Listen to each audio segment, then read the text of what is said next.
I see it all the time. I see people that are super prepared, they're really patient, but they never take action. They never step out. It's that fear. It's the worry, the doubt, the just lack of confidence that they have in themselves. Um, Hello and welcome to Pillars of Wealth Creation, where we talk about creating financial success with a special focus on business and real estate. I'm your host, Todd Dexheimer. Now, let's get to it. Hey, welcome back to the show. I'm your host, Todd Dexheimer. Hope you're doing well, and excited to talk about elk hunting today. No, just joking. Well, kind of.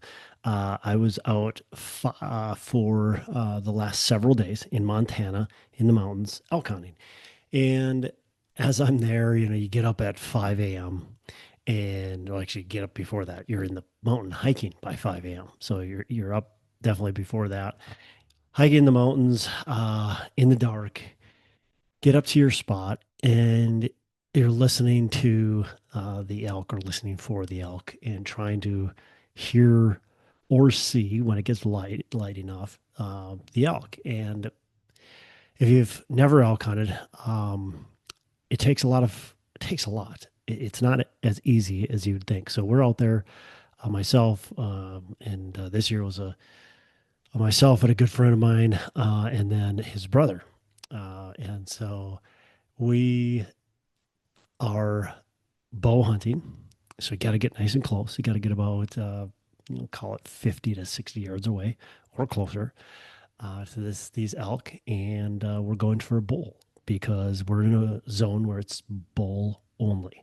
So, and it's not just a small bull. You got to shoot a decent sized bull because of the regulations. So when you go out, the goal is to get nice and close to them, and I've been deer hunting for most of my life, and so that's a lot different. You go to a tree stand and you pattern the deer and figure out where they are, and then you sit and basically wait for them to come in. Well, elk hunting, you got to stalk them, and so anyways, we're in the mountains and we're stalking these elk, and like I said, 5 a.m. You're walking in the dark. You're getting up the mountain to a spot where you can listen and potentially glass, meaning put up your binoculars and look for the elk. And so you're doing that. You're finding the elk. You're hearing them bugle. At this time of the year, they're starting to mate, and so they bugle. And then the cows also give a call, a chirp. Um, this bugle, if you haven't heard an elk bugle, just Google it, listen to elk bugling. It's really cool. It is really loud. You can hear it from pretty far away, actually. It depends on where you are in the mountain and kind of how the sound carries, but you can hear it from a decent distance away. And so that's what you're listening for. So you'd think, oh, that's really easy. The elk will bugle, we'll go right up to it and we'll be able to shoot it. Well, it's not quite so easy as that. You have to really plan, and you have to really be patient, and you have to execute. And it's really, really difficult to do all of those things at once. They're smart animals. They have eyes, and they can see. They can see movement pretty well. They have ears. They can hear you coming, and they have a really, really good sense of smell. When you're in the mountains, the wind swirls, so it's a challenge. And so we're doing that all day, and it doesn't get dark until right around 8:30. So we're not out of the mountain until 9 to 9:30 p.m. So we're in the mountain from 5 to about 9:30 p.m. So it gives us a lot of time to just think. And as I'm there thinking, I'm thinking about elk hunting, of course, but I'm also thinking about business, and I'm reflecting on how elk hunting is similar to business. And so I want to talk about how elk hunting is similar to business. So first, you've got preparation, and the most important part of any business is being prepared. And so, anytime we're trying to be successful with anything, we have to be prepared. We have to become educated, right? We have to make sure we know what we're doing.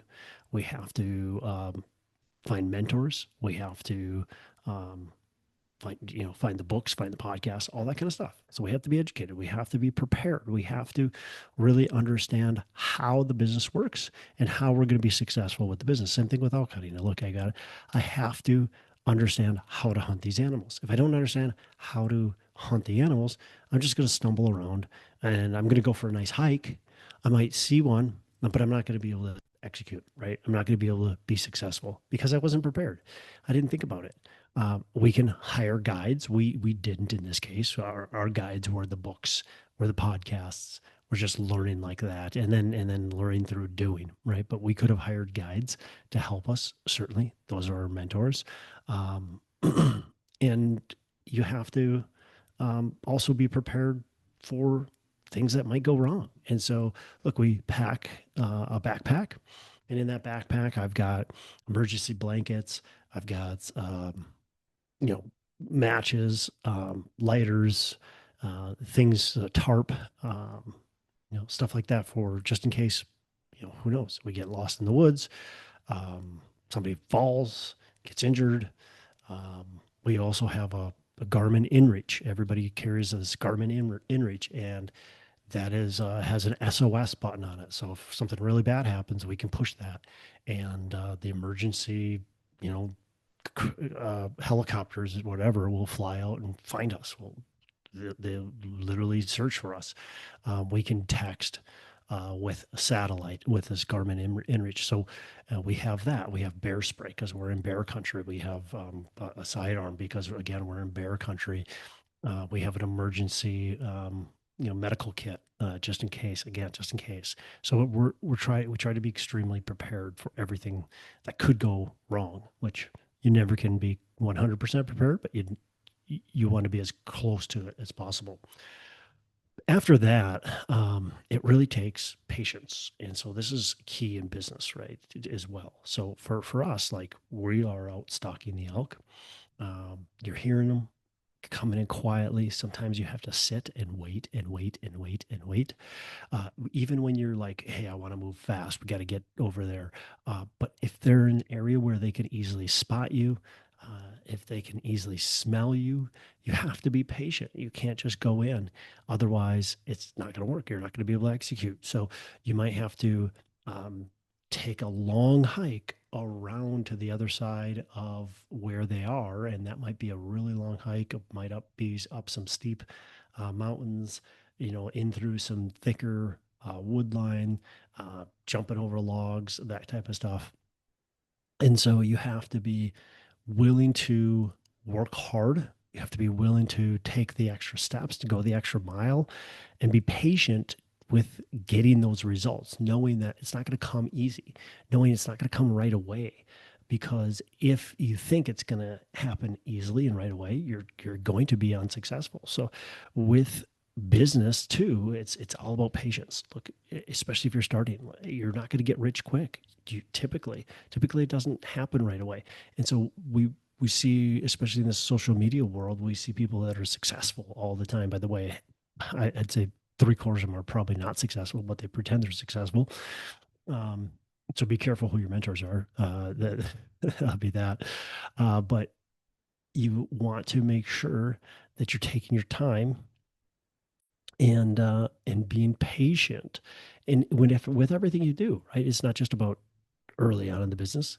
Things are going to happen throughout the business where patience is critical. Patience with the people you're working with, patience with the deals you're working, or the product you're trying to sell, whatever it might be. You need to execute a high level of patience and not get frustrated when things go wrong.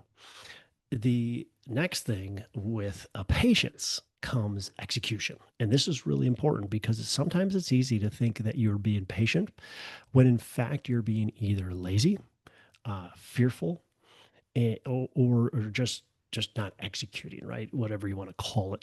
So you think, oh, I'm just being patient. I'm just being patient. But opportunity is sliding by because you are either not paying attention to it, or you're too fearful to take the action steps to get the results that you need to get. And so when I'm thinking about our elk hunting, right, we were super patient. This is one day we get up the mountain, and we hear an elk bugle, and we go after it. and we go nice and slow through the woods. We're climbing the hill, climbing the mountain, and it's up above us, and we're climbing some really steep stuff, a lot of downfall that we got to jump over, and trying to get in as quietly as possible, and just being really patient. And then as we get closer, the elk starts to really bugle, and again, just trying to be patient because it's not moving towards us. Um, we're going really slow, taking our time. And as we are approaching and getting closer, we notice another elk bugling from a different spot. And he keeps on coming closer and closer to us. And as he comes closer, all of a sudden, this fight ensues between the two elk. And that's where we had to take massive action. We got to go really fast and we have to basically run as quickly as we can to get within shooting distance of those two elk because they're distracted. And we have an opportunity. We have a very small window. And I took a little bit of that opportunity, but I held back. I was fearful of potentially spooking the elk. So I was fearful and I held back and it didn't quite go close enough to where I could actually execute. Right. And so I was about 80 yards away. And I couldn't quite, see well enough and get a shot. And if I would have gotten another 20, maybe 30 yards, I would have been successful. But yet I held back. I didn't take the massive action. I took some action, but I didn't take the massive action to get the results. And that's what we need to do in business. We need to make sure we're not holding back, because if we hold back, we're not going to get those results that we want. When we do that, all we're doing is limiting the possibilities that we have. And those limiting beliefs really crush a lot of businesses. And I see it all the time. I see people that are super prepared, they're really patient, but they never take action. They never step out. It's that fear, it's the worry, the doubt, the just lack of confidence that they have in themselves. Um, so it's just that lack of execution, and I see it. I'm thinking about people right now that, like, I just really want them to be successful. I really want to see them do something excellent because I know they're super prepared. They've gone through every course. They know what they're doing. They know what they're talking about. They've been so patient, but yet they're not willing to step out of their comfort zone. They're not willing to take that risk, and sometimes you're going to take the risk and you're going to fall, right? Sometimes you're going to take the risk and things aren't going to go as well as you planned. You just got to dust yourself off, right? You got to learn, of course, learn from those mistakes, like learn what you did wrong, learn why it didn't work, and make sure you don't repeat those same mistakes again. But you got to dust yourself off and you got to push forward and you got to continue to forge the path, because if you allow you know, those kind of hurdles to trip you and to keep you down, you're really limiting the possibilities. And I am a firm believer that God put us here to do amazing things, and we all have massive potential. But it doesn't mean that just because we have this massive potential, just because God put us here to do amazing things, it doesn't mean that it's going to be flawless, right? It doesn't mean that our execution is always going to work. It doesn't mean that every step of the way is going to go rosy. That's not what it is. I think there's challenges along the way that make us stronger. And in spite of those challenges, that's how we succeed. It's not, it's because of those challenges. That's why we succeed. It's, if it was easy, I don't think people would do great things. I think people would do marginal things, okay things, but I don't think we would get the results that we've gotten if things were easy. Um, okay. And the very last thing is teamwork. So it was the three of us. Certainly, you can go alone. You can go alone in business. You can go alone elk hunting. You can go alone anything you do. We could have gone alone, but with teamwork, there was several advantages. And one of the advantages was, well, like, we're in grizzly bear country. Like, I don't know about you, but I don't want to get attacked by a grizzly bear. And your chances of getting attacked by a grizzly bear with three people are less than with one yourself. So that's one. two is if one of us gets injured, I want to make sure that we have it's nice to have other people. It's nice to have a team, um, to be able to, carry yourself out, to be able to call, the SOS, to have that. Also, while we're actually elk hunting and trying to execute, we have each other where we can set up, uh, one person bugling, two people trying to sneak in different directions. There's all kinds of advantages of that. And we can talk to each other about strategy. We can decide exactly where we want to go, how we want to approach things. And the same thing happens in business. Look, I mean, whether it's business partners that you have, or it's brokers, or it's, anybody, really anybody you're working with, employees, anybody you're selling to, anybody, right? Having a team is super helpful. Being able to work with that team can be the big separator, and is the big separator, quite frankly. I mean, who you surround yourself with, that's who you become. And so work with the team, work well with the team, and make sure you don't go at it alone in anything you do. I think you'll be way more successful. All right, so that's all. That's what those are my long days. Like, there's some long hours where you're just thinking, and I thought of so many more things, reflecting on all kinds of things. It was a blessing to be in the woods. Uh, Certainly was, at times, wanted to be back home, wanted to see my wife, wanted to see my kids, but also it was a joy just being out in nature and being able to appreciate the beauty of, the world and the mountains and what God has provided, and allow a lot of time for reflection. So I would challenge anybody, if you haven't done it before, it's not necessarily elk hunting. You can certainly do elk hunting, but just go out and spend a day, a whole day without a phone. We had no service, plenty of days. Spend a whole day with no phone, maybe even several days, and make yourself so bored, just bored. Like, there was times I was so bored, but then you get to think, and you get to reflect, and you get to pray, and you get to meditate, and that type of thing, and just take time to reflect. I think it's super healthy for anybody to be able to do that. Just get yourself bored and go out in nature and spend an entire day, no cell phone service, or if you have cell phone service, just don't bring your cell phone. um, or put it on airplane mode. Don't be tempted to turn it on, and just reflect. Take some time and really think about how you're showing up every day, what you're doing, what's working, what's not, that type of thing. All right. That's all I got for today. You have a fantastic rest of the day. Make every day Saturday. Hey, thanks so much for listening. I appreciate you being a loyal listener. I would love to have you go on to our Facebook page and subscribe. Give us a thumbs up. Go on to iTunes or wherever you listen and give us a rating and review. Don't forget to subscribe.